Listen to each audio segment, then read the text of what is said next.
Welcome to my YouTube channel. നമ്മൾ ഇന്ന് ഉണ്ടാക്കാൻ പോകുന്ന ഇടിമുട്ട. അതിന് വേണ്ട സാധനങ്ങൾ ഉപ്പ്, ഗരം മസാല, കുരുമുളക്, മല്ലിച്ചപ്പ്. ആദ്യം ആ 5 മുട്ട പൊട്ടിച്ചു കൊടുക്കുക.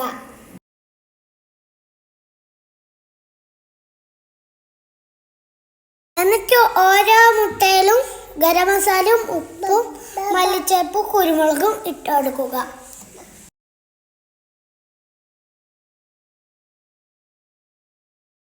എന്നിട്ട് അത് ഒരു 5 മിനിറ്റിനേക്ക് അടിച്ചു വെക്കുക.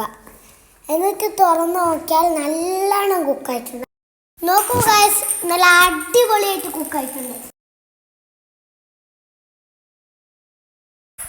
ഒരു ബൗളിലേക്ക് ഉപ്പ്, മുളക് പൊടി, മഞ്ഞൾപ്പൊടി ഇട്ടിട്ട് കുറച്ച് വെള്ളം വെച്ചിട്ട് നല്ലോണം മിക്സ്. ഇനി ഈ ബൗളിലേക്ക് നേരത്തെ ഉണ്ടാക്കി വെച്ച മുട്ട നല്ലോണം ഇട്ടിട്ട് മിക്സ് ആക്കി കൊടുക്കുക. ഒരു പാൻ എടുത്തിട്ട് കുറച്ച് നെയ്യ് ഒഴിച്ചിട്ട് ചൂടാൻ വെക്കുക.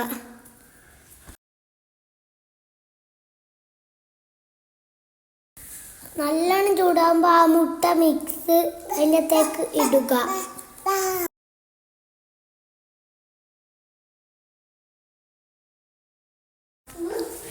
അങ്ങനെ 2 എണ്ണം വെച്ചിട്ടുണ്ട്. ഇനി 3 എണ്ണം വെക്കാനുണ്ട് ഗൈസ്. നല്ലോണം ഫ്രൈ ആകുന്നവരെ നമുക്ക് കാത്തിക്കാം.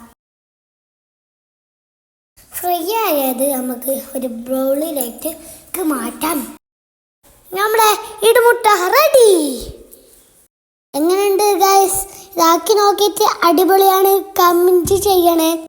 അടുത്ത വീഡിയോയുമായി പിന്നെ കാണാം. Bye bye.